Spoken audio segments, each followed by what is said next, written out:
Valentine's Day. I signed us both up for paradise and myself for hero, Tracy said, sitting down across from me. I took a sip of bourbon and nodded. I was still trying to warm up after walking 2 blocks from Gibson's to Division Street. The temperature had reached 5 degrees, but the cold wind made it feel like 2. I invited Tracy to a romantic dinner on Valentine's Day. When Tracy saw that I was going to take her to karaoke after dinner, she jumped up and down on her chair and clapped her hands with joy.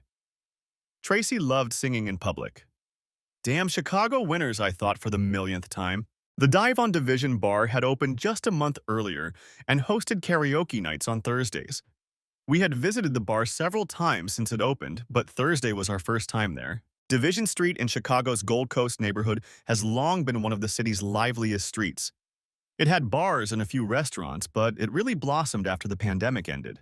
It was a lively alternative to the Viagra Triangle, the section of the Gold Coast where State Street, Wabash Avenue, and Rush Street converge, which had long been dominated by such well-known establishments as Gibson's Steakhouse and Hugo's Frog Bar. Dive on Division has undergone several reincarnations, most recently as a Mexican restaurant.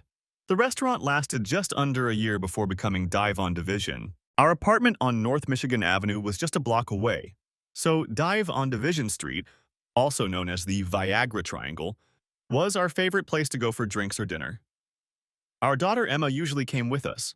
On Valentine's Day, I wanted to take Tracy out to dinner and, purely for my own selfish reasons, surprise her with karaoke.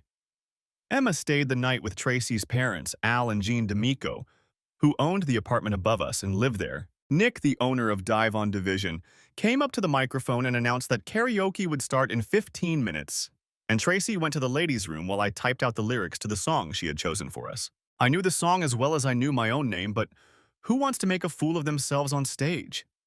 In the 70s and 80s, my parents were big fans of a certain genre of rock music that combined music with a certain theatricality. They were drawn to the genre by a composer named Jim Steinman.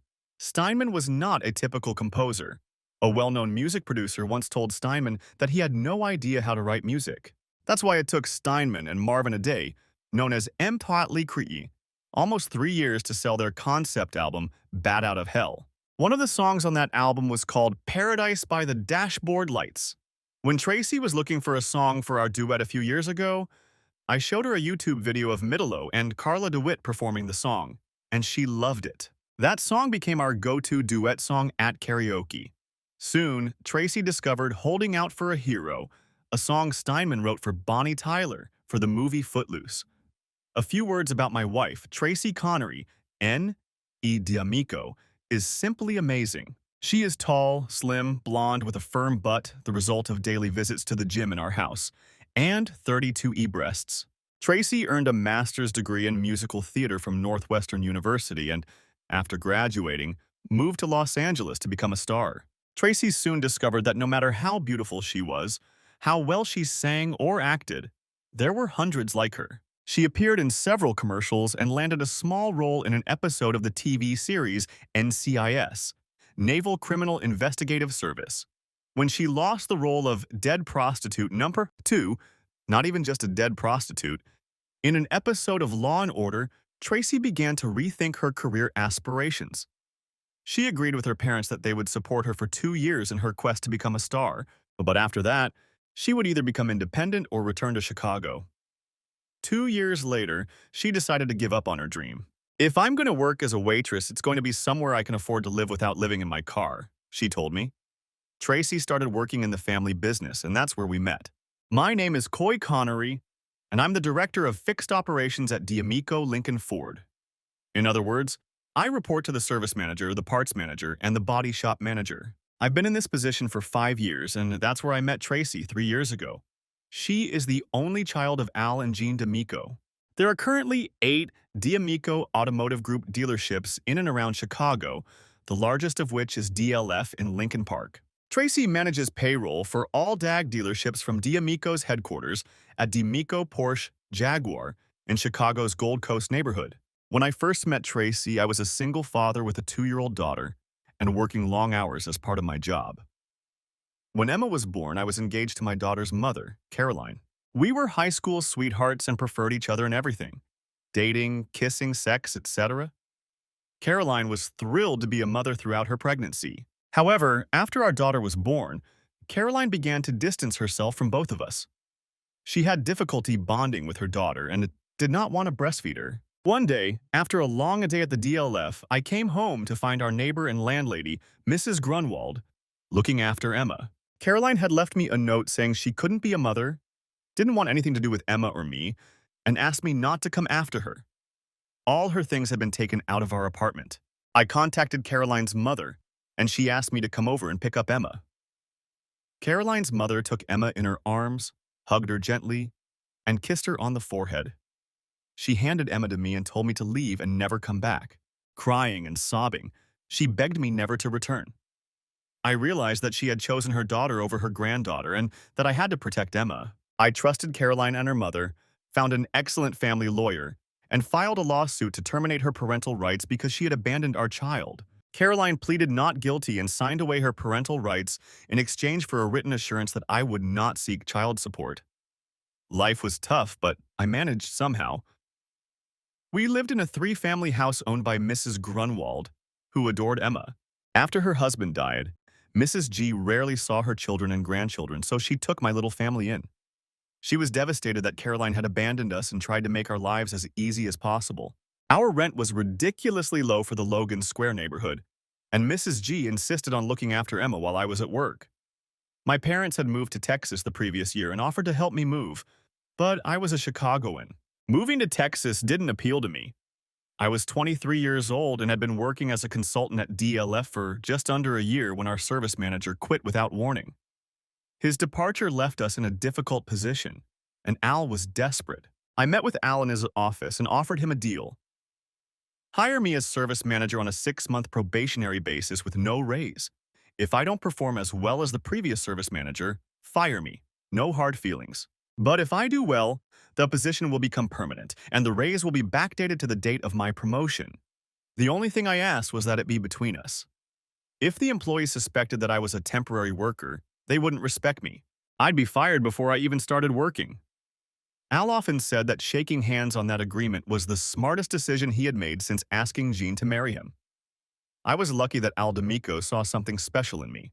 Once I proved my worth, he gave me a lot of freedom in terms of arranging time off for my daughter. In return, I grew his service business and DLF to such an extent that we became large enough for me to move from service manager to service director and director of fixed operations. We were the largest Ford and Lincoln dealer in the Midwest, and our service department was ranked #1 in the country for quality of service. I had an excellent staff of service advisors, mechanics, body repairers, including women, and supervisors. I encouraged union participation and paid above the union scale. Al wasn't thrilled about that part, but the results spoke for themselves. We were a well-oiled machine. During our dramatic events with Caroline, Tracy was trying to pursue a career in Hollywood. When it was over and she returned to Chicago, Emma was 2 years old. Thanks to my salary at DLF, we lived comfortably. Mrs. G looked after her during the day, and since our service department was closed on weekends, we had plenty of time to spend together. I loved Emma more than life itself, and her smile and happiness were the meaning of my life. Before she moved to California, I knew that Al had a daughter named Tracy, but she never came to our car dealership and I never spoke to her. When she first walked into the DLF service department, there was an instant attraction between us. I asked Tracy out to lunch, and we knew right away that there was something special between us. On our third date, we walked past a bar in Wriggleville with a sign in the window that said karaoke tonight. Tracy dragged me inside. She quickly filled out a few sheets of paper and handed them to the bartender, who was running the karaoke. I smiled, filled out the form, and handed it to him too. "What are you going to sing?" Tracy asked. "A song," I replied with a laugh, and Tracy rolled her eyes.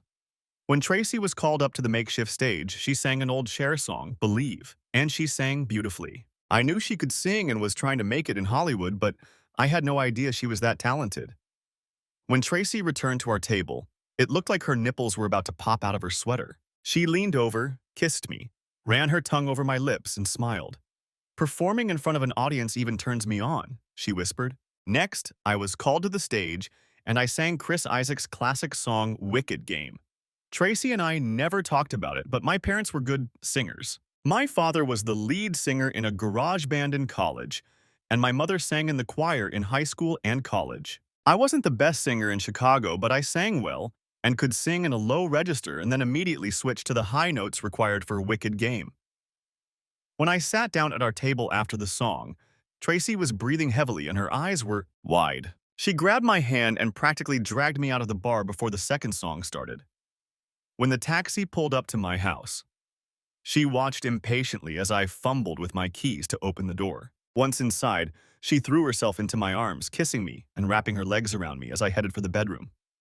I'd had a few girlfriends since Caroline dumped me, but nothing compared to the love I felt for Tracy.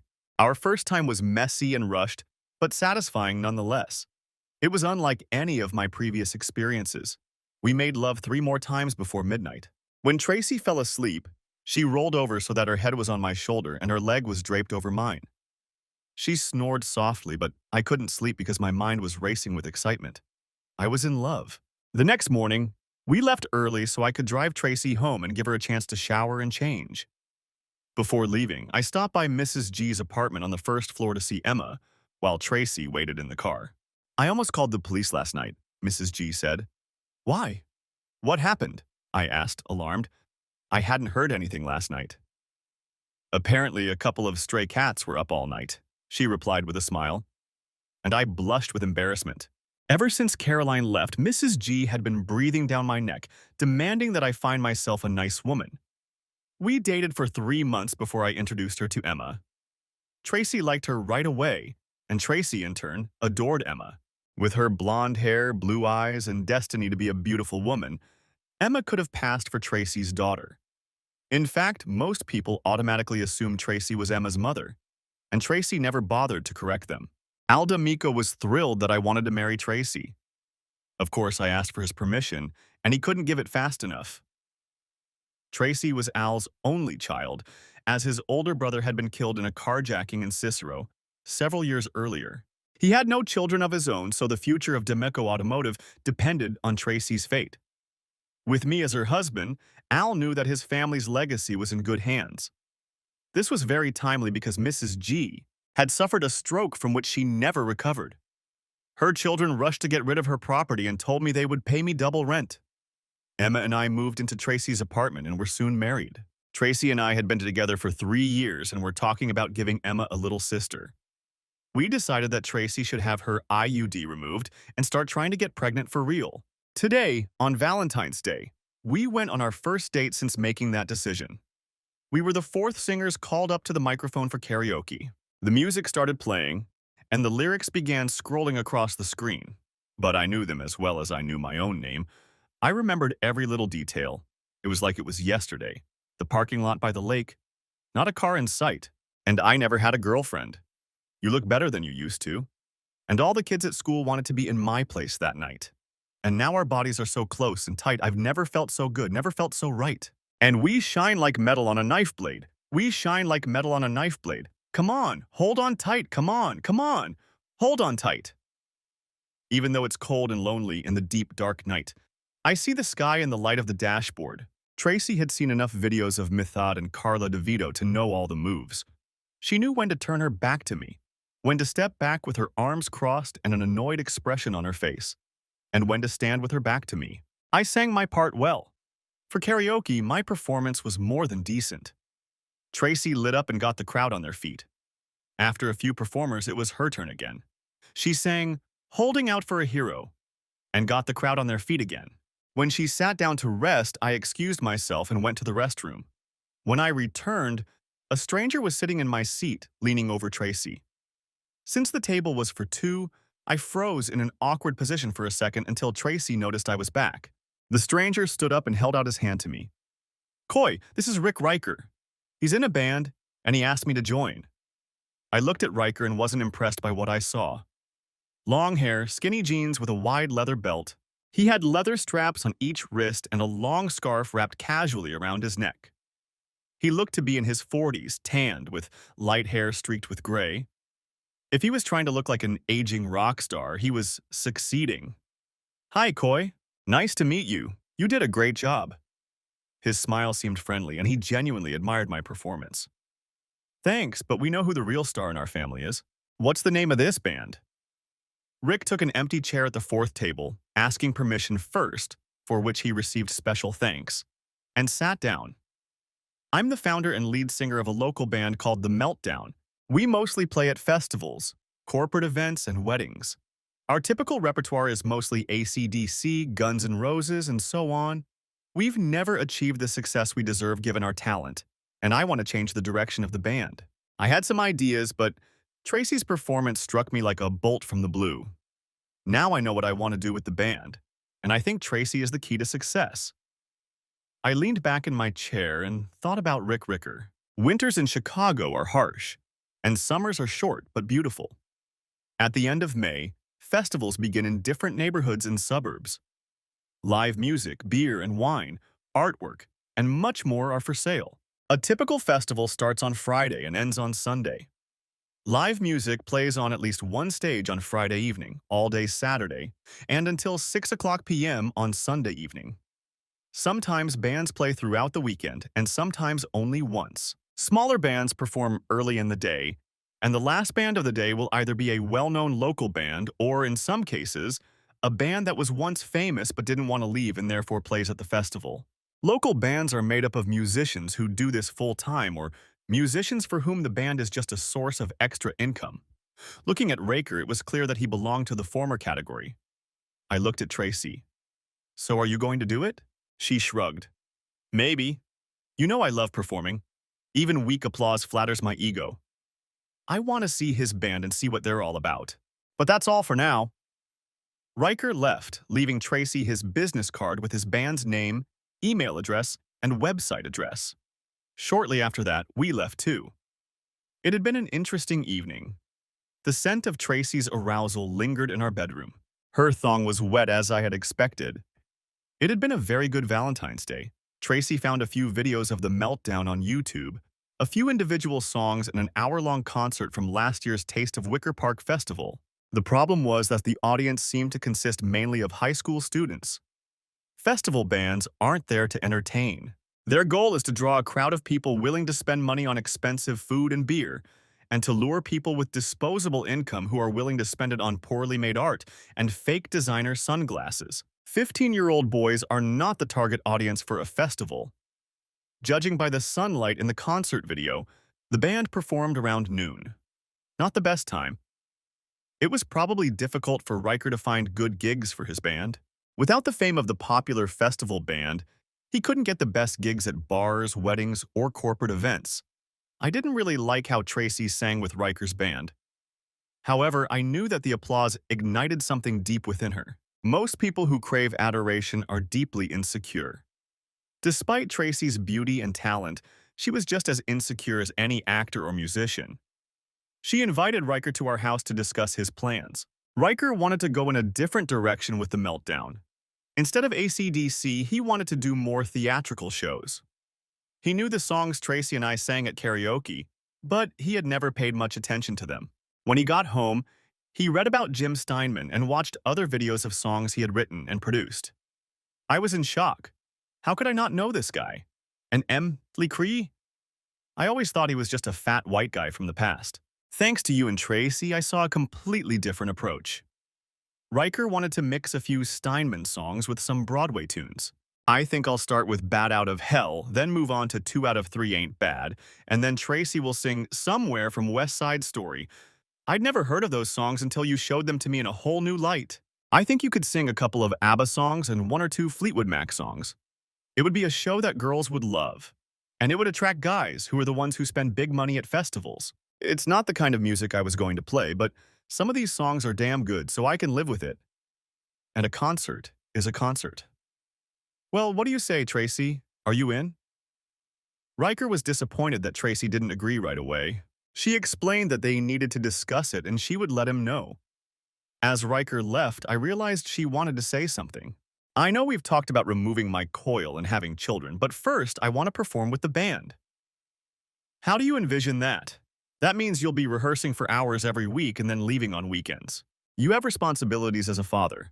Plus, that means Emma and I will hardly see you. Tracy took my face in her hands. I'll come home every night. I need you like I need air and water, and I can't live without Emma. I couldn't love her more even if I had given birth to her myself. I'll always make time for my family. She decided to talk to her father about letting her join the meltdown. Her parents knew how important performing was to her, but they felt she had already given it her all during her failed Hollywood career. Her mother, Jean, was skeptical, but her father reluctantly agreed to let her cut back on her hours at D'Amico Automotive. I had a bad feeling about the whole thing, especially about Rick Riker. But Tracy kept her word. Rehearsals rarely ended at 7 in the evening, but Tracy always came home to kiss Emma goodnight. When winter turned to spring, the band picked up steam, playing shows that lasted 60 minutes or 2 hours.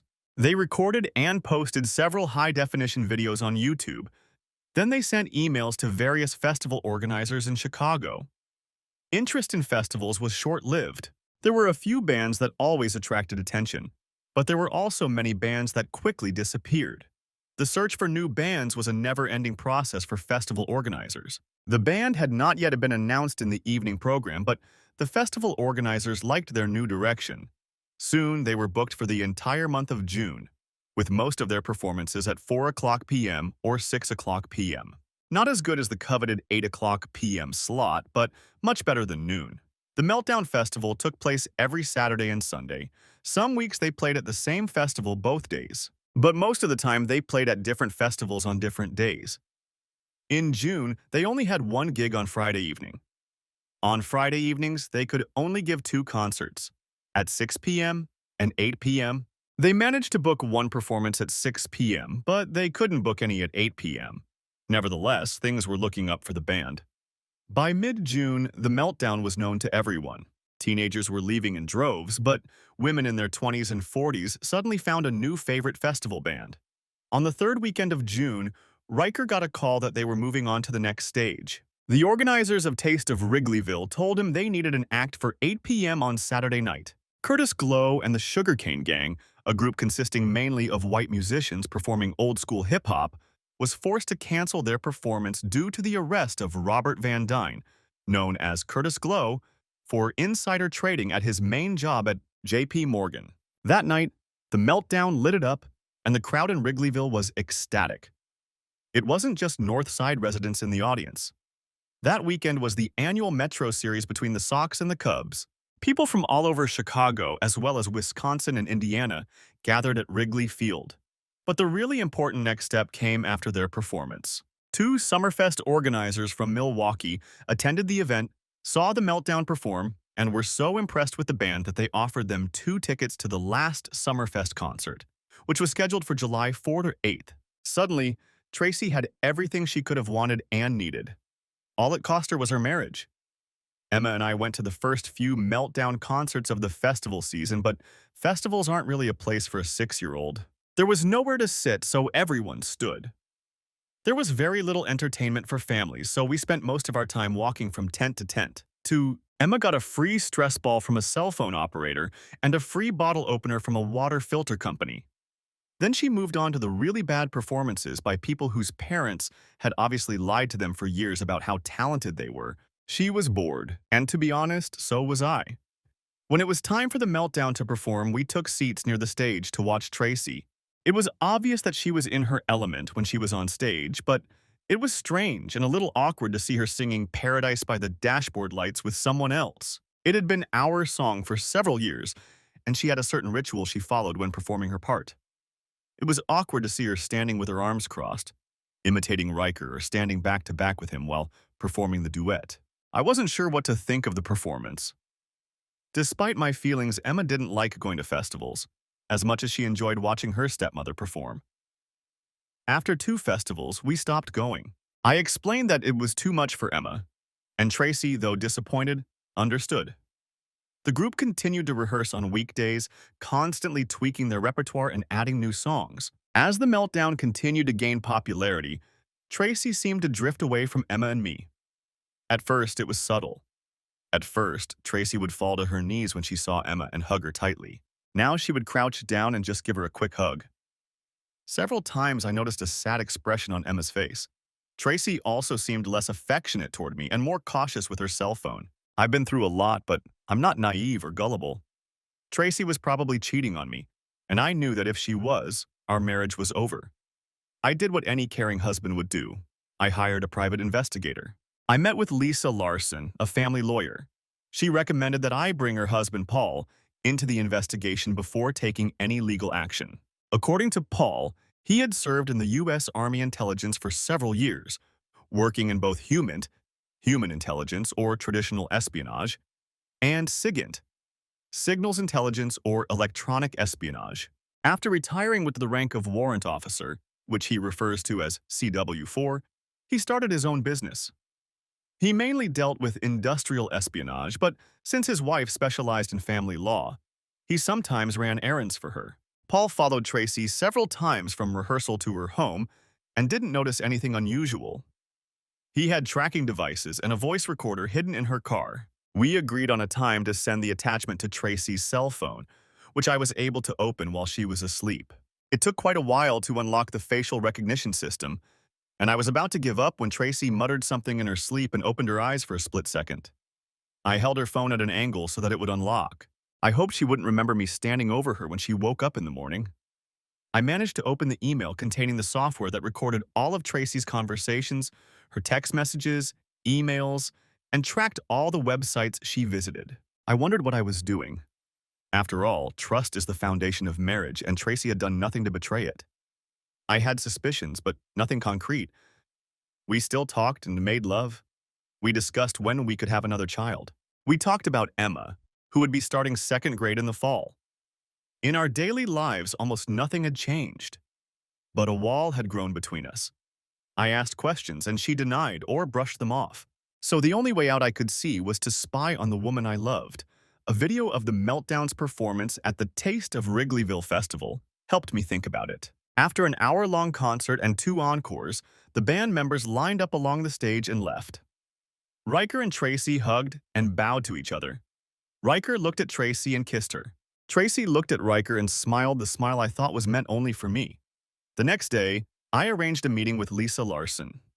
She came to the meeting with her husband, and from that moment on, everything was decided. I don't think she's slept with him yet, but it will happen soon, said my private investigator. Why do you think it hasn't happened yet? Asked Lisa, my lawyer and Paul's wife. I don't have anything concrete, but once the line is crossed, there's usually a general feeling of closeness. In the case of your wife and Riker, I don't see that yet, but I do see them gradually getting closer. It was probably good news that he hadn't slept with my wife yet, but I still couldn't see a way to save the marriage. Are we still planning on the band staying in Milwaukee for a couple of nights? Lisa asked. I nodded. They have a show at the AFI Amphitheater late in the morning on July 4th. Then, that evening and the next day, they're playing at Whiskeyville, a temporary bar in downtown Milwaukee. On the 6th, they have another show late in the morning at the AFI. They're expected to return to Chicago in the afternoon of the 6th. Are you coming on the 4th? Paul asked. Yes, I'll stay here and wait for your call.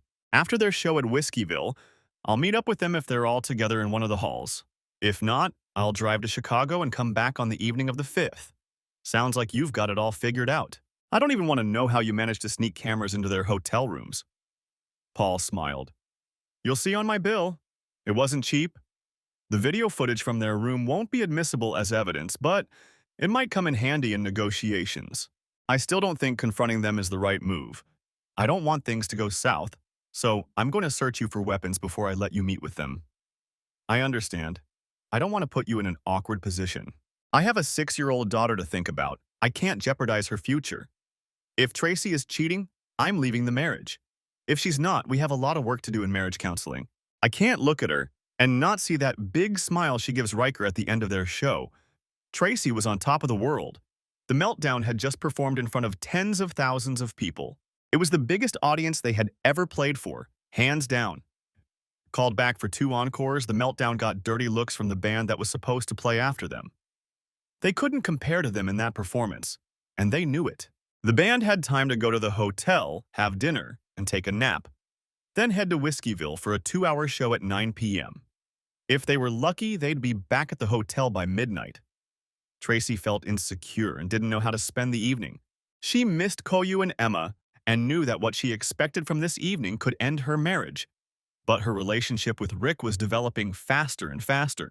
Their chemistry on stage spilled over into their offstage interactions, and the other band members could see that something was going on between them. No one said anything because they were all too busy enjoying their rapid rise from a mediocre local festival band to performing at Summerfest.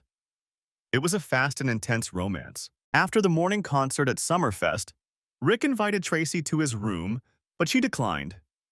She wanted to take a nap and rest before the evening concert. A flash of irritation crossed Rick's face, but then his usual smirk reappeared. She confirmed that their date was still on. The concert at Whiskeyville Pop Bar that evening was packed. The bar was set up on the street in front of the Capitol Grill restaurant.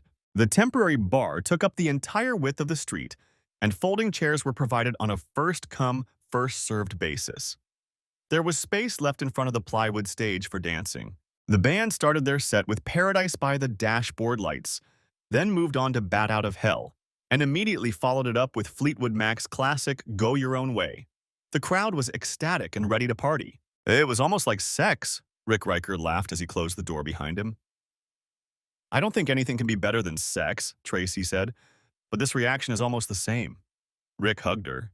We were ready, but she was overcome with uncertainty. What is she doing here? She asked herself. I shouldn't be here. Rick didn't pay any attention to the noise at the door until he realized someone was knocking. I'll ignore them and they'll go away, Rick thought. But the knocking grew louder. You better get it, Tracy said. She reached for her bra and top. Rick sighed and stood up. Rick looked through the peephole and saw a middle-aged white man. He opened the door. What the hell do you want? Was all Rick could mumble. Coy Connery stood in the hallway, leaning against the wall while his private investigator knocked on the door. As soon as the door opened, he pushed past Rick, interrupting his angry question. Coy walked around the corner to the bed.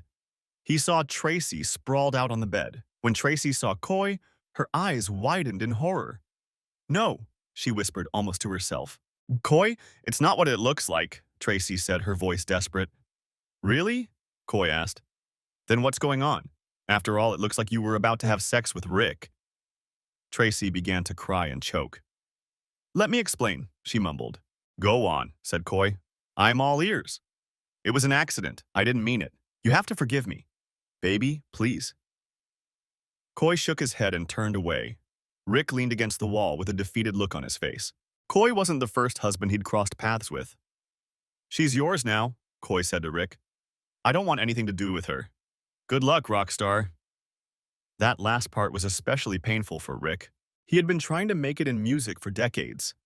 With one sarcastic phrase, Coy made Rick look like a failure. Paul nodded to Coy and left the room, closing the door behind him. Are you okay? Hell no, but I will be. What were we talking about? Paul nodded. He had a leather strap with metal hooks on both ends. One hook wrapped around the door handle and the other hooked onto the door frame. This made it impossible to open the door from the inside. It gave Coy a few extra minutes and prevented Tracy from trying to follow him. If, of course, she wanted to do that at all.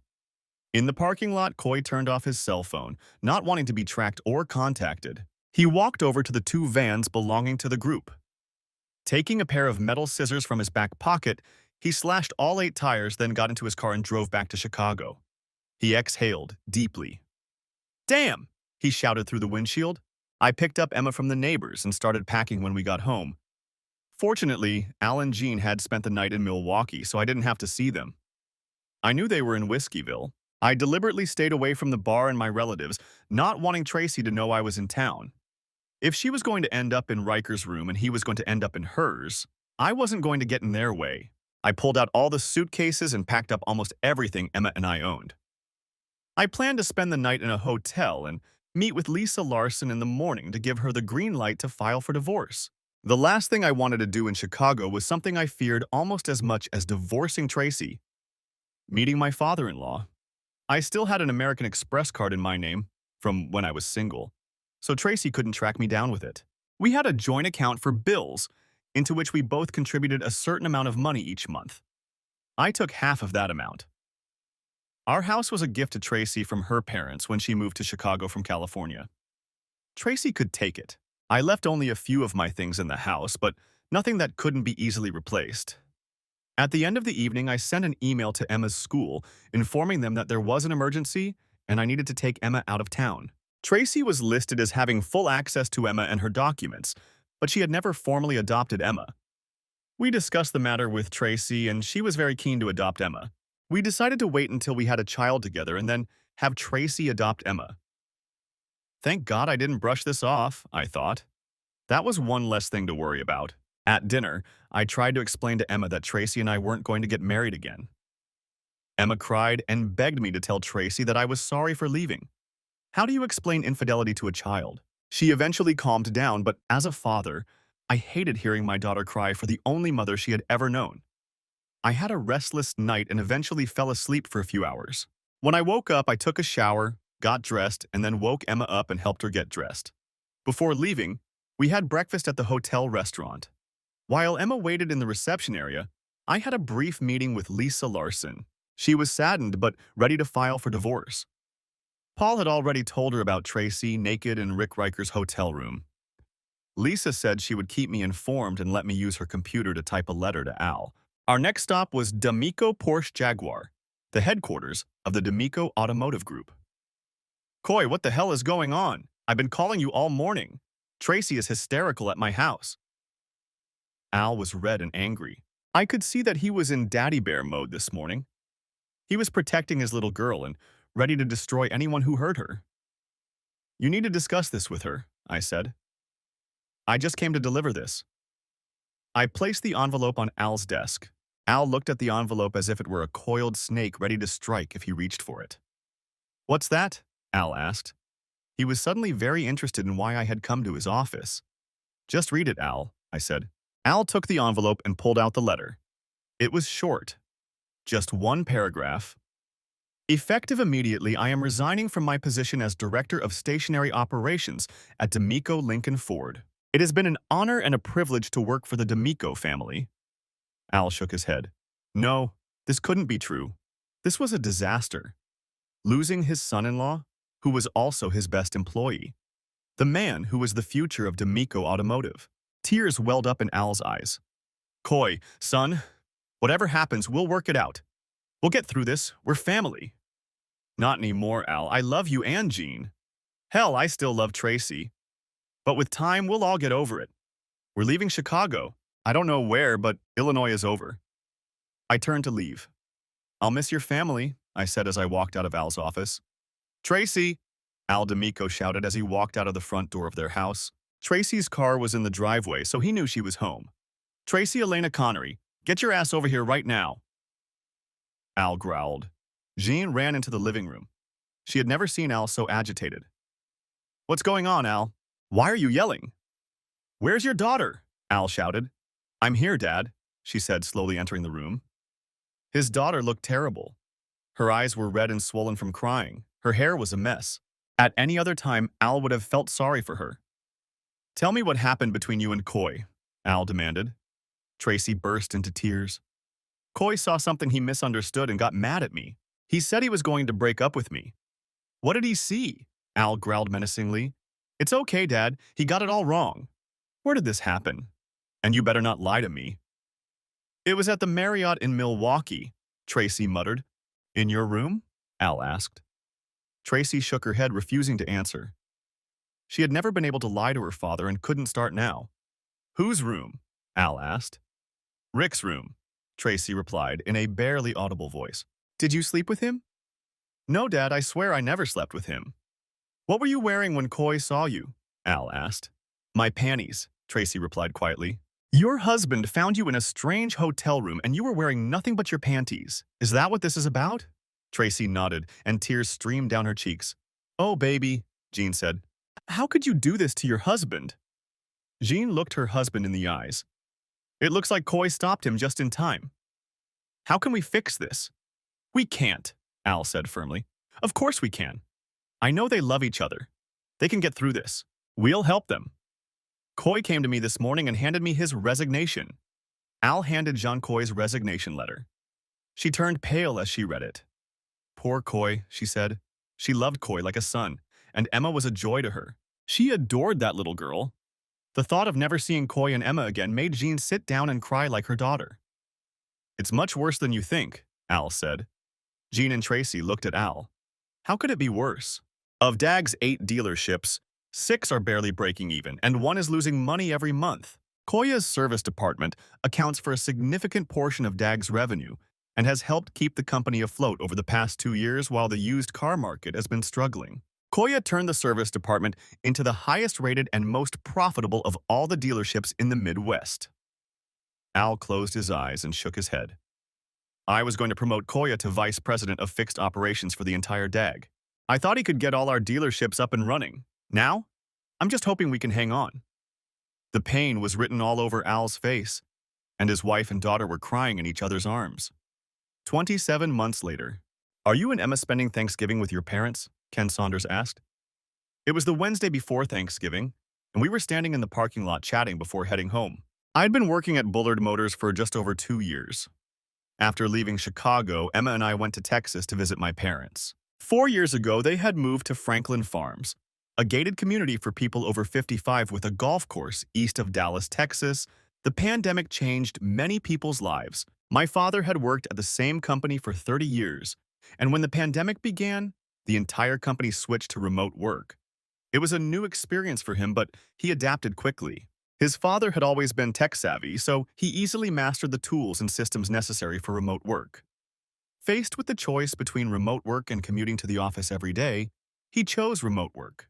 This allowed them to pack up and move where they wanted to go. They chose Franklin Farms.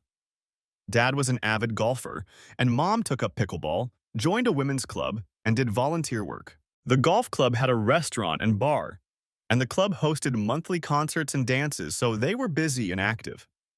Emma and I had visited them before, but at the time they were new to the area and felt out of place. After living in Franklin for a few years, they settled in, and I had never seen them so busy and happy. However, they were devastated to hear about Tracy. I told them everything on the first night. That girl loved you to death. What could have driven her to cheat? My mother asked. There was a slight reproach in her voice, which I chose to ignore. Maybe she didn't love me as much as you think, I replied. I couldn't cheat on her, just like I couldn't give up Emma. I don't think she felt the same way about me. And it all started when she joined that band. She hadn't cheated on you before? I don't think she had cheated before, but who knows? It didn't take Tracy long to find us. I blocked her number and only communicated with her through my lawyer. She flew to Dallas-Fort Worth Airport, rented a car, and showed up at my parents' house. I was walking with Emma when Tracy arrived. My mom invited her in for coffee. Tracy, I'm so disappointed in you, my mom said. I never in a million years thought you would have an affair and cheat on Koya. Mrs. Connery, I'm disappointed in myself too. Disappointed and ashamed. I don't even know how it happened, how I let myself do this. She shook her head in confusion. I can't explain it. I'm just grateful that Koya stepped in and stopped it before it went any further. Tracy, until you understand how this happened, you can't be sure it won't happen again. Have you thought about seeing someone? A therapist? Tracy nodded. I'm starting therapy next week. Tracy took a deep breath before asking the next question. Do you know how long he plans to stay here? I hope he'll go with me to see a marriage counselor to work on our marriage. I'm willing to do anything to stay with him. Mom saw the sincerity on Tracy's face and didn't want to shatter her illusions. Honey, they're not coming back to Chicago. Coy found a job and signed a 1-year lease. You need to start planning your life without them. Tracy burst into tears and flew back to O'Hare that same day. Ken's question snapped me out of my reverie. Yes, we're spending Thanksgiving with them. Ever since they moved to Texas, they've spent every Thanksgiving at the club. This will be Mom's first attempt at a Southern Thanksgiving. She's even going to bake cornbread for the stuffing. I mean, that's stuffing, right? Is that what it's called here? If the turkey isn't shoved up its ass to cook, then it's stuffing, Ken laughs. Ken and I were lucky to find each other. Bullard Motors was located in Bullard, Texas, in the eastern part of the state, a few miles from Tyler. Tyler had grown significantly in recent years, from 75,000 residents in 1990 to 110,000 today. The surrounding communities grew even faster. One of them, Bullard, was one of the fastest-growing cities in Texas, and Texas was one of the fastest-growing states in the U.S. Ken had owned Bullard Motors for 30 years and had not kept pace with the growth of the area. He had invested very little money in the dealership, as evidenced by the Ford Lincoln Mercury sign still hanging above the building. Mercury has not existed since 2010. I found a job posting for a service manager on Indeed.com and, instead of applying online, drove to Bullard to check out the dealership and possibly meet with the general manager if he was available. The dealership was clean and tidy, as was the service department, as far as I could see. Everything else left no impression on me. I went into the service department to find out how long I would have to wait for an oil change. I was shocked when the consultant told me 2 days. The owner and CEO, Ken Saunders, was on site and took the time to meet with me, but he was surprised why I hadn't applied through Indeed. To be honest, I was afraid you wouldn't believe my resume, I said, and handed him a printed copy. As he read the resume, I watched his surprise and skepticism, and his eyebrows gradually rose. Yes, it's hard to believe, he said. Go to the Ford Star website and look up my name, I replied. Ken logged into the Ford dealer portal and did just that. He whistled softly several times as he read about some of my awards and commendations. What the hell do you want to work here? Are you in the witness protection program? I laughed. No, nothing that interesting. I caught my wife having an affair.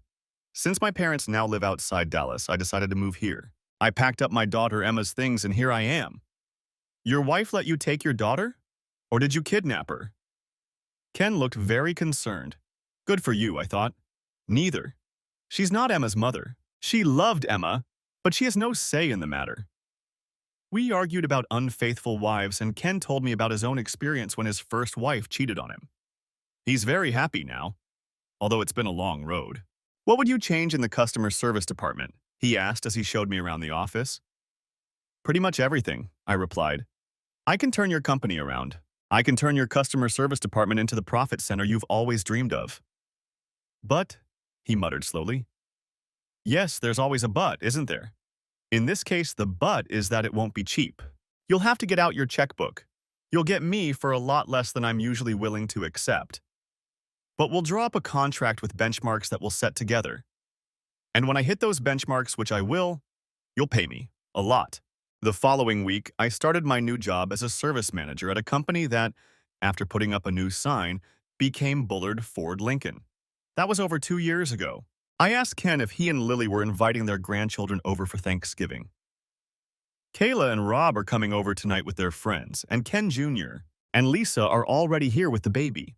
One of the changes over the past couple of years was that, as his car dealership became more profitable, Ken was able to afford a larger home. Now he could accommodate his entire family for the holidays, and there was plenty of room for everyone. Another reason Ken felt this way was because I couldn't do anything wrong. Ken shook my hand and told me again that among the many things he was thankful for was my life. Tears filled his eyes as he squeezed my hand and then gave me a manly hug. We both turned to look at the neighboring lot. A month ago, graders and bulldozers had arrived to begin leveling the hilly terrain on the vacant lot. We had no idea what was planned.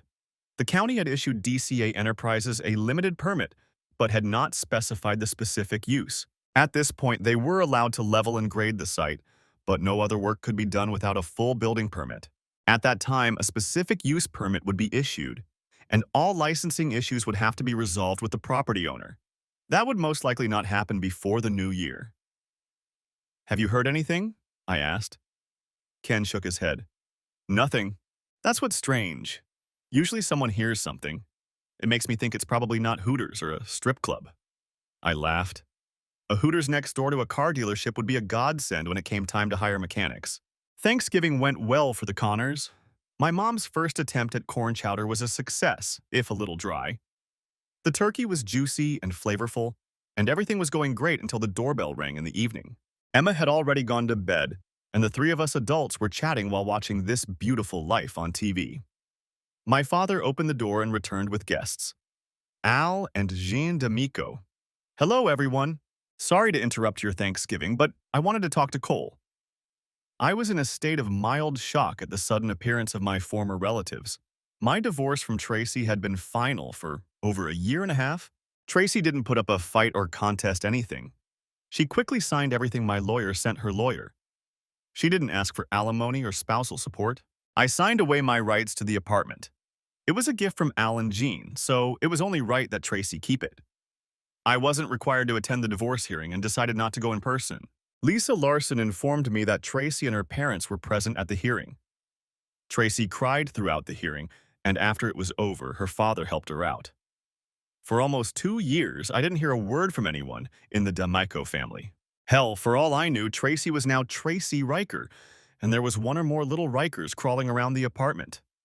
I showed Al into my father's office and poured us both a glass of bourbon. "Looking good, Coy," Al began. I just nodded in response to Al's attempt to strike up a conversation.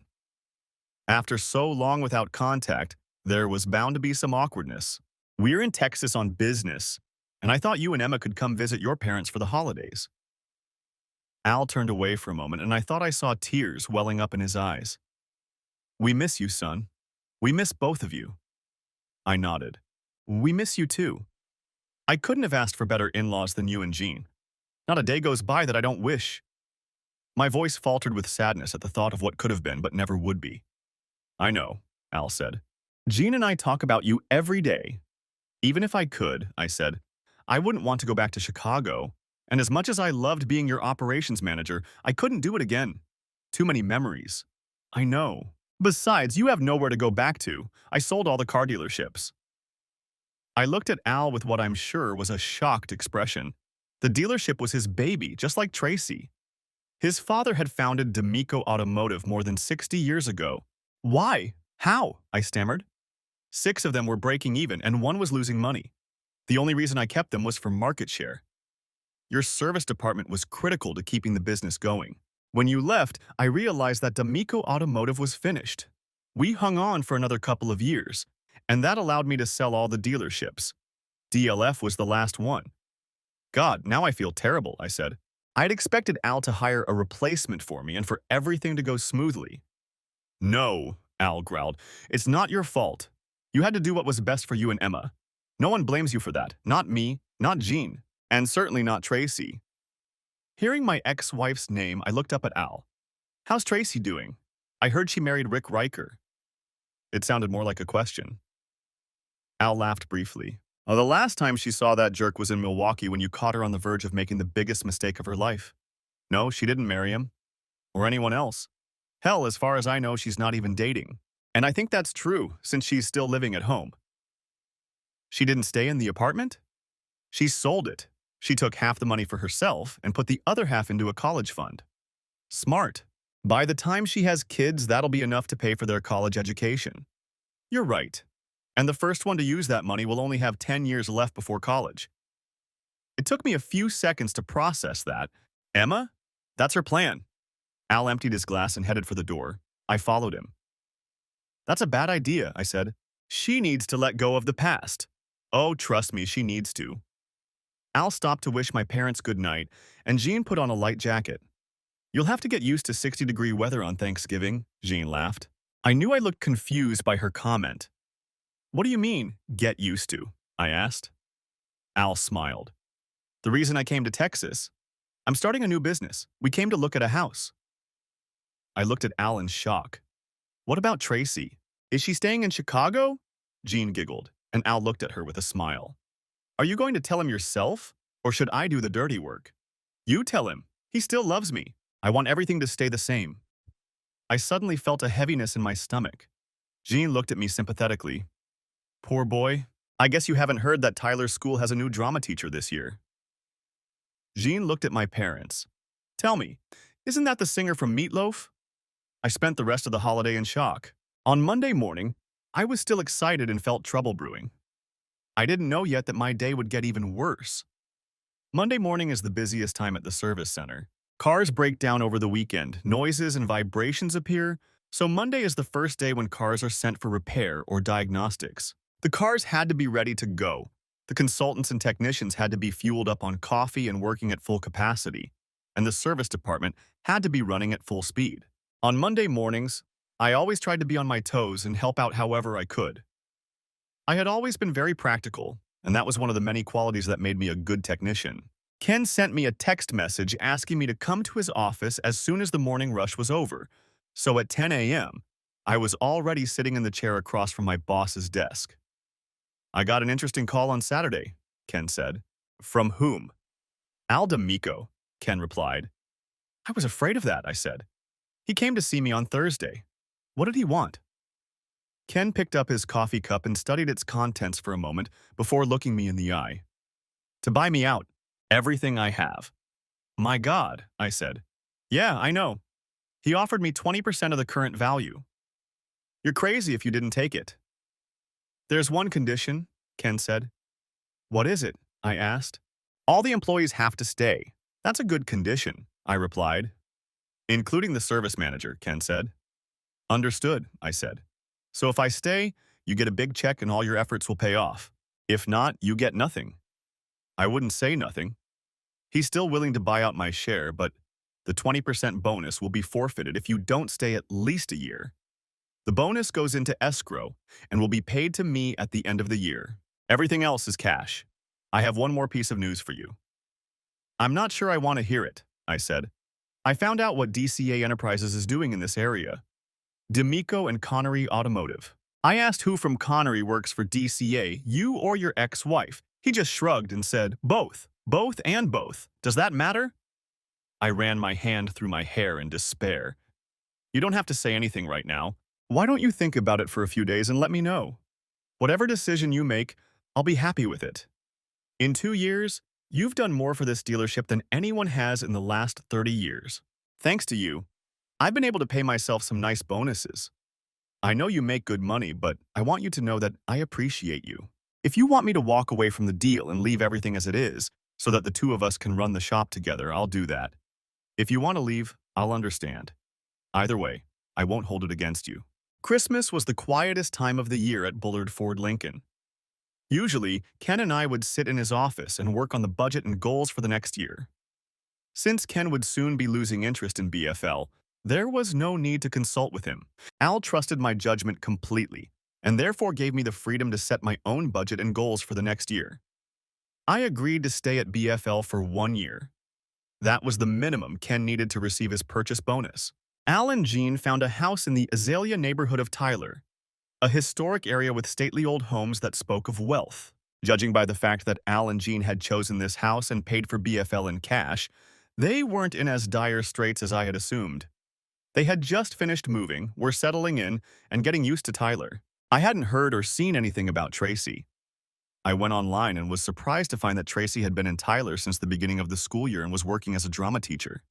This confused me. Apparently, she had moved to Tyler because I lived there and worked only a few miles away in Bullard. However, she never contacted me or showed up. In a way, Tracy living in Tyler was like a sword hanging over my head, waiting to fall and pierce my skull. 2 years of separation from Tracy had led to a certain indifference caused by time and distance.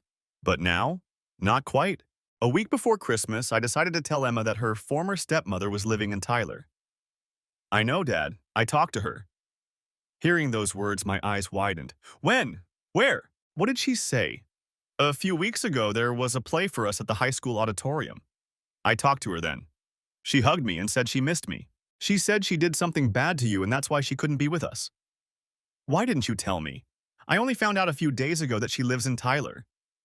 When did we start keeping secrets from each other? Did Tracy ask you not to tell me? I heard the reproachful tone in my voice, and it upset me more than anything else in the world. Emma had never kept secrets from me. Emma shook her head. No, Dad. She told me she hurt you, and I didn't want you to be upset if I told you about her. She didn't ask me not to say anything. Emma started to cry because she could see I was upset. I picked her up, hugged her, and kissed her on the cheek. It's okay, sweetie. Tracy was very important to both of us. Do you think you'll ever get married again? Why are you asking me that, Emma? No, it's just that you never go on dates or anything like that. You just go to work and then you come home. It's like there's no room for fun in your life. And now that Mr. Ken is selling the car dealership, I'm worried about you. I smiled proudly at my daughter. Are you sure you're only 8 years old? I want Jim, Ted, and Lila to stand in their places, Tracy declared, interrupting the actors and crew. This year, the Holiday Inn musical was scheduled to be performed at Christmas. Most people know this musical from the 1942 film starring Bing Crosby and Fred Astaire, with music by Irving Berlin. The musical was first staged in 2016 and has become a holiday classic in just a few years. The show will be performed 4 times, and all tickets are already sold out. This was the final dress rehearsal, and the auditorium was filled with teachers and administrators, as well as a few students who had a free period during the last class of the day. Tracy gave the signal, and the orchestra began the overture. They played for a few minutes, then moved on to the first song of the show, Steppin' Out with My Baby. 2.5 hours later, when Jim and Linda sang the last notes of the reprise of White Christmas, the actors began the finale. And then the curtain fell to thunderous applause from the audience. Tom Dalton, principal of Tyler High School, enthusiastically shook hands with his new drama teacher. "That's the best thing the drama club has ever done. First rate, he exclaimed. Principal Dalton would have said the same thing about the play even if he hadn't been a little in love with Tracy Connery. All he knew about her was that she was from Chicago, divorced, and had been in commercials a few years ago, and that her father had recently bought a Ford dealership in Bullard. So, on top of everything else, she was rich. Tom was a deacon at Christ Church and happily married, so he would never act on impulse, but "I had to give these to you," Tom said, handing Tracy 4 tickets to the last performance. "Thank you," Tracy smiled happily. 2 tickets in the front row were for her parents, and the other 2 would probably go to waste. But she had to try. I was talking to Mark Trasher, my parts manager, when I got a message on my work pager. There was nothing unusual about being called by one of the service consultants, although it didn't happen very often. I had authorized the consultants to handle customer complaints, assuring them that I would never criticize their actions aimed at satisfying customers. As a result, when I got a call, I knew the situation was tense. Or in this case, my ex-wife was standing in the service area, and my service consultants were looking at her in amazement. Even Wilma, who, despite her masculine appearance and boyish haircut, was 101% heterosexual, was looking at Tracy with undisguised lust. "Everyone, this is Al D'Amico's daughter, Tracy. Tracy, this is Wilma, Wayne, Thomas, and Abe, our consultants." After shaking everyone's hands and saying how nice it was to meet them, Tracy asked if we could talk in my office. Once we were settled, Tracy got to the point of her visit. "I know I'm not your favorite student, but I'd like to ask you for a favor," Tracy said. "What kind of favor?" I asked. "Tyler's school is putting on a Christmas show at the Holiday Inn.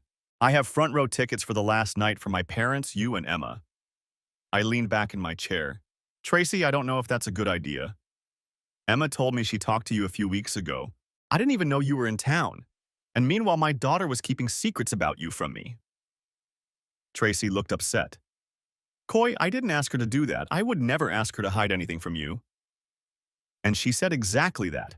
"It's all part of a puzzle I'm trying to put together, but I have no idea what the picture looks like.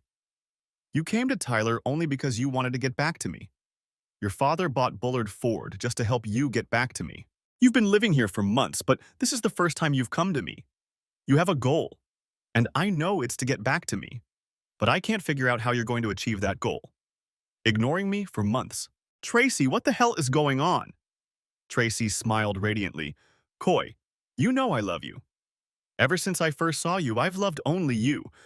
Marrying you was the best part of my life, and I ruined it. Me, no one else. If you hadn't gotten in the way, I would have slept with that worthless piece of trash. But I didn't. I went through more than 2 years of therapy to understand what happened and what led up to that night. I'd love to sit down and talk to my therapist about everything I've learned, but we'll do that another time because I don't think the customer service manager's office at a Ford dealership is the right place for that conversation." Tracy took the tickets out of her purse and placed them on my desk. "All 4 tickets are sold out, so if you don't want them, give them to someone else. But I really hope to see you and Emma there." With that, Tracy smiled at me, stood up, and left my office and the staff room. As soon as Emma saw Al and Jean, she ran to them and ran away. Al picked her up and hugged her tightly, and Jean hugged them both. All 3 were crying with joy, and I had a lump in my throat. Damn it, I thought for the millionth time. She took that away from them. However, this time I couldn't muster the anger I had felt before. "We're so glad you decided to come," Jean said. "I didn't think you would, but Al and Tracy said you would be here." I left it up to Emma. She found some videos from the Holiday Inn, filmed at the Drury Lane Theater in Oak Brook, Illinois. After watching them, we had no doubt we were going. She even picked out a new dress for tonight. "She looks beautiful.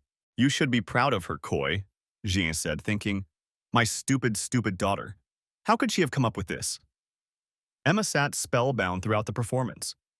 It was the first time in her life she had seen a musical live. When the actors came out to take their bows, she jumped up and applauded enthusiastically. When the actors called Tracy out to take her bow, the audience went wild. The new drama teacher beamed as she bowed. Her gaze fell on Emma in the front row, and her smile grew even brighter. She smiled beautifully, and tears streamed down her cheeks as the curtain fell. We're going to Dakota's, Al said as the audience began to leave the theater. Please come with us. Thanks for the offer, Al, but it's late and Emma is tired. You'd better ask me if I'm tired, Emma said angrily, crossing her arms over her chest. I've never been to Dakota's. To tell you the truth, neither have I. It was the most expensive steakhouse in Tyler, and the prices were as high as Gin and Giorgetti's in Chicago. Come on, Coy, Jean said. Don't make an old lady beg. I laughed. All right, I give up. See you there. Jean grabbed Coy by the sleeve and looked at me intently. You promise? You promise you'll come? I smiled at my former mother-in-law. We'll be there. I promise. The Dakota was crowded, as it was a Saturday night during the Christmas holidays, and we didn't have a reservation. I didn't know how he did it, but I had seen Al pull the same rabbit out of his hat many times in Chicago. Emma, Jean, Tracy, and I went to the bar to order cocktails while Al checked us in at the front desk. I knew Al would get us a table within 15 to 20 minutes, and I wasn't disappointed. Tracy, thanks for inviting us. This has been amazing. The best thing we've had in the city. After that statement, I felt awkward. I didn't want to talk about how Tracy and I got married, but it just slipped out. It was so beautiful, Moyd. Tracy. Emma caught herself in time before calling Tracy Mom. I'm sorry, Tracy said suddenly, standing up and quickly heading for the bathroom. It looked like she had tears in her eyes. When Tracy and I got married, Emma called her Mom when she spoke to her. It made sense. Her own mother had abandoned her when she was very young and had never contacted her. Tracy married me when Emma was only 3 years old, so she was the only mother Emma had ever known. But after we moved to Tyler, we agreed that we would call Tracy Tracy instead of Mom. Emma, let's go see how my daughter is doing, Jean said. She pushed Emma's chair aside, and they went into the bathroom. Maybe that's not the best idea, I said. Al looked at me in surprise. Really? Yes, seriously, why? What am I missing? Tracy still considers herself Emma's mother. She suffers greatly from not being in her life. From time to time, events occur that trigger an emotional response in her, like what just happened. I'll tell you the worst one. We were driving from Chicago to Springfield because I had business in the state capital. We were listening to an old radio station, and an old Meatloaf song came on. The one you two used to sing, Paradise by the Dashboard Lights. I think that's what it's called. Anyway, the song came on, and Tracy started having trouble breathing. The next thing I remember is her covering her ears with her hands, rocking back and forth and screaming, "Turn it off! Turn it off!" I didn't have time to change the station. I turned the car around and we listened to classical music all the way back to Chicago. Al laughed bitterly. I was going to offer DLF a contract to service government vehicles, but it was more important to me to get my daughter home. And then she went to therapy? Al snorted. That was after a year of therapy. She gets upset when she hears any of the songs she sang with the meltdown. But that song? She told me it was your song, yours and hers, and then she sang it on stage with that jerk. She hides it pretty well, but the guilt can be unbearable. Al took a sip of his martini and set the glass on the floor. Look, I know you think she moved here to get you back, and that everything we do is helping her. But that's not true. It's been good for her to live in the same city as you. You didn't even know she lived in Tyler. I hope you can at least be friends with her, but if that doesn't work out, it's not the end of the world. It won't affect our working relationship in any way. At that moment, the ladies returned, smiling and laughing. Tracy was carrying Emma, who was looking at her adoringly. Oh, crap, I thought to myself. We're spending Christmas with Al and Jean, my mom said. What are you doing? I asked, confused. You have excellent hearing, so if you're asking me to repeat what I said, it's to buy time and make a clever remark to your elderly mother. Now that I've given you time to think, impress me. 54 isn't old, I muttered. Whatever you say, she replied. So what time are you getting to Al and Jean's? We weren't invited, I replied. But you and Dad will have fun, right? It was 2 days before Christmas, and Emma and I were watching a Christmas movie on Netflix when the doorbell rang. I opened the door and saw Tracy. I stepped aside so my ex-wife could come in. The house was open plan, so the living room and kitchen were one large room. Glancing around the room, I realized Tracy would be looking for traces of our marriage, but I had left everything in Chicago. A look of sadness flashed across her face, but then she turned to me and smiled again. "Can I offer you something to drink? A glass of wine?" She smiled at me, and then at Emma. "No, I can't stay. I came to invite you over for Christmas." "That's very kind of you, but we were just going to sit here, bake cinnamon rolls, and open presents." Tracy looked embarrassed. Since my parents were spending Christmas with her family, it apparently hadn't occurred to her that I might decline her invitation. Emma didn't like my answer either. "Please, Dad, I want to go." "If you don't want to, I'll go by myself." I closed my eyes and exhaled. Then I looked at my daughter and smiled. "Of course we can go, sweetheart." Emma clapped her hands happily, and Tracy looked at me with obvious gratitude. "Come over for dinner at 5 on Christmas Eve. Then we'll have cocktails and go to church. On Christmas Day, we'll sleep late, then get up, bake cinnamon rolls, and open presents." Tracy's smile lit up the room. "It's going to be a wonderful Christmas. Sleep tight so the bugs don't get you." "Oh, Daddy," Emma said, pretending to be desperate. "I'm not two anymore." I closed the door, wishing Emma good night once more. It was actually a very pleasant Christmas Eve. Jean and my mom prepared a traditional Texas Christmas dinner of tamales, frijoles, and rice.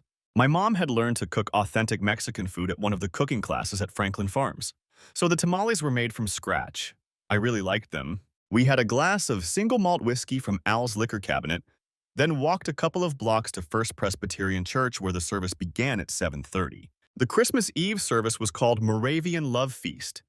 It consisted of rolls, punch, and singing hymns. I never liked going to church, but Tracy was a member of the huge Fourth Presbyterian Church in Chicago on Michigan Avenue, and Emma and I enjoyed going with her to the Christmas Eve candlelight service. The First Presbyterian Church in Tyler wasn't as impressive as the Fourth Presbyterian Church in Chicago, but it was nice. After the service, we returned to the D'Amico house, and I put Emma to bed. "Can we talk?" Tracy asked. I knew what this was going to be. "Sure, I'll just grab my jacket." We walked in silence for a few minutes, looking at the brightly decorated houses in the historic neighborhood. "You know I still love you, right?" Tracy asked. "I know you believe that," I replied. "But don't you think I still love you?" Tracy asked. "I don't think a person who truly loves someone can cheat on them. I think every bit of intimacy you found with Riker was worth the distance between us. To end up naked in his hotel room, you must have given up all your love for me. Otherwise, you couldn't have cheated on me." "And now you don't love me anymore," Tracy said sadly. "No, I still love you, and I probably always will. But you can't forgive me." "I don't know, Trace. Maybe I could if I really wanted to, but I'm not sure I want to. I can still see you in his room. Do you remember that?" "I remember. I'm ashamed of myself."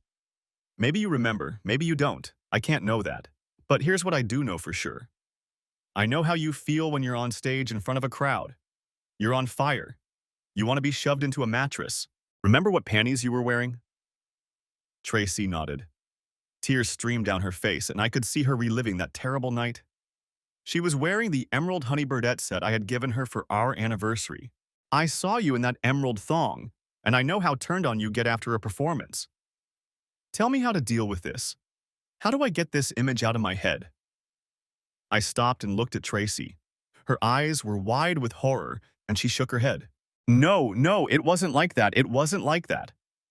We turned silently and walked back to her parents' house, and she kept shaking her head and repeating, "No, no."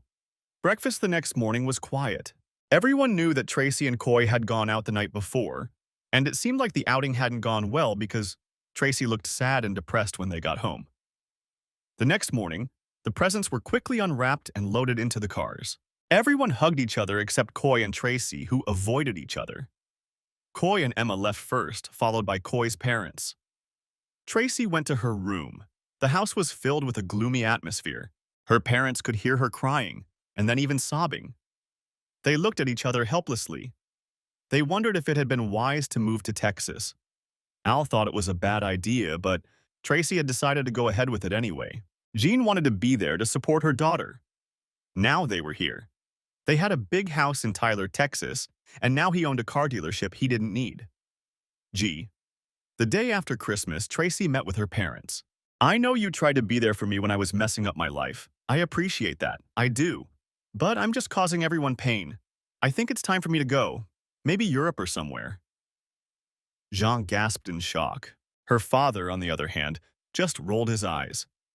Well, that's the stupidest thing I've ever heard, Al said. You had 2 years to figure this shit out and you couldn't. And when he first talked to you heart to heart, instead of getting down on one knee and asking you to marry him, you decided to throw it all away. Al shook his head and looked at Jean. Who was he? Who is Tracy's father? Jean looked at her husband in confusion. I'm serious. Her father can't be me. None of my children would give up so easily. You must have been playing a joke on me, and I want to know who it was. Jean rolled her eyes. You figured me out. It was Larry, the guy from the storage room in the condo. Wait, Larry? The fat guy with the squinty eye? He didn't have a squinty eye, if you know what I mean. No, I don't. What does that even mean? He didn't have a squinty eye? Tracy watched her parents. She realized they were joking. Her mother had never cheated on her father.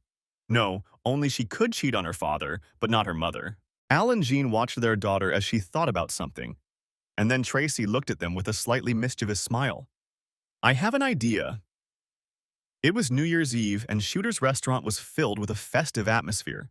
Shooter's is a golf-themed sports bar and grill, with autographs from famous PGA golfer Shooter McGavin hanging throughout the establishment.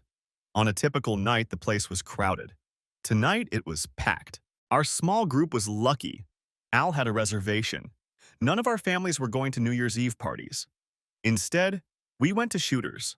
Everyone except Tracy, who still wasn't feeling well, and Emma, who was spending the night at a friend's house because her parents, as members of the Church of Christ, weren't going to bed early to celebrate the arrival of another sinful year.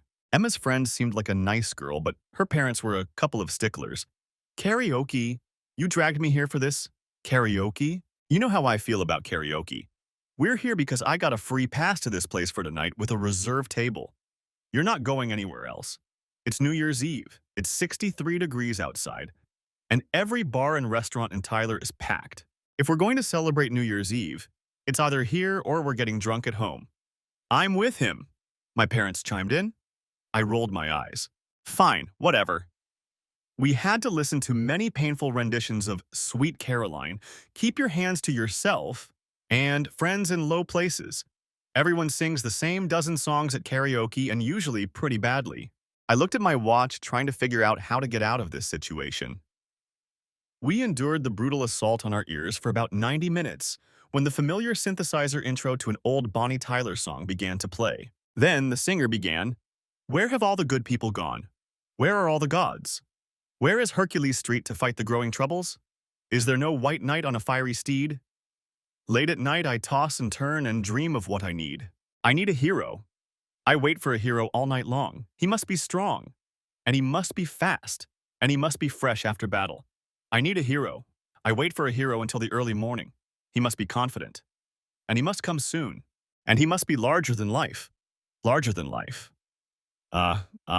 I looked at my parents and former in-laws who were avoiding my gaze, looking up, down, and around, anywhere but at me. When Tracy finished the song, the audience erupted in applause. Several people knew who she was, thanks to the popularity of the school musical. This further cemented her authority in their eyes. When the song ended, Tracy addressed the audience. A few years ago, when I lived in Chicago, my husband and I used to sing karaoke together.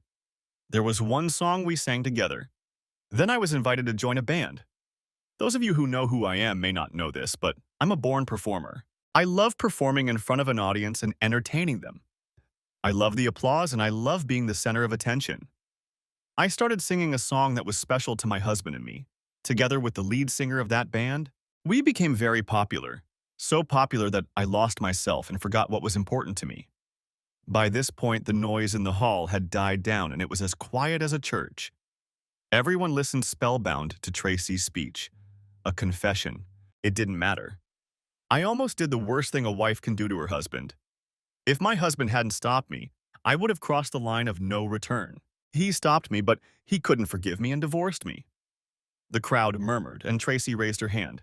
No, he was right to divorce me, but I lost my love for the stage. This is the first time I've sung in front of an audience since the night my husband caught me when I was about to make a big mistake. But there's one song that makes me cringe. It's a song I used to sing with my husband, and now I've started singing it with someone else. The last time I heard that song was when I was in the car with my father. I completely broke down, and he had to turn the car around and drive me 100 miles back to Chicago. Tracy took a deep breath. I turned in my chair and looked at her.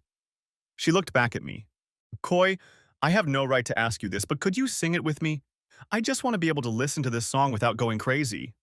The host came over to me and handed me the microphone. The crowd began to applaud, and I was left with only two options, one of which would make me look like a complete idiot and possibly get me beaten up by the crowd. I stood up and walked toward the stage as the opening melody began. It had been several years since I had heard that song, but I still managed to start the first line of the first part of Paradise on time. I remember every little detail. It seems like it was only yesterday. The parking lot by the lake. There wasn't a single car in sight, and I never had a girlfriend. You look better than you used to. And all the kids at school wanted to be in my place that night. And now our bodies are so close and tight. I've never felt so good, never felt so right. And we shine like metal on a knife blade. Shining like metal on a knife blade. Come on, hold on tight. Come on, hold on tight. Tracy joined me on their next verse, which was sung at a slower tempo. Though it's cold and lonely in the deep, dark night. I see the sky in the dashboard light. Then I moved on to the next verse. There's no doubt about it. We were doubly happy. After all, we were only 17. And we were almost naked. There was no doubt about it. The kids should shout about it. There's no doubt about it. We were doubly happy. After all, we were only 17. And we were almost naked. That night at Shooter's Bar and Grill, Tracy and I sang that song with more passion than ever before. Maybe it was pent-up emotion. Maybe it was pent-up desire. I don't know what it was. But when we got to the second part, baseball broadcast, where I did Phil Rizzuto's famous voice, Tracy held her breath. I could feel her excitement. Her scent was in the air. Her scent was in the air at Arrowhead, but it wasn't in Riker's room, despite my mind trying to convince me otherwise. When the third part of Stop began, a wild, almost animalistic look came over Tracy's eyes. I had never seen it before as she began to sing her part, shouting out the first line with a sharp pause at the end, then returning to the second line of the verse. Stop! I need to know everything right now, before we go any further. Do you love me? Will you love me forever? Do you need me? Will you never leave me? Will you make me happy for the rest of my life? Will you take me and make me your wife? Do you love me? Will you love me forever? I need you. Will you never leave me? Will you make me happy for the rest of my life? Will you take me and make me your wife? I need to know this right now, before we go any further. Do you love me? Will you love me forever? I saw a video of Emmett Lee Cree singing this song with Carla DeWitt. I saw him sing it with Ellen Foley, who sang it with him on the Bat Out of Hell album. But no one ever sang it with the passion and hunger that Tracy did that night. When the fourth part of End Time Prayer ended, I finished singing the song. I had never felt so good. Nothing had ever felt so right. And we shone like metal on the edge of a knife. Never felt so good. Never felt so good. And we shone like metal on the edge of a knife. When we finished, I threw the microphone to the manager and grabbed Tracy's hand as she dropped hers on the floor. I practically dragged her across the bar and she ran trying to keep up with me. Our fathers sat in shock, and our mothers sat with silly smiles on their faces.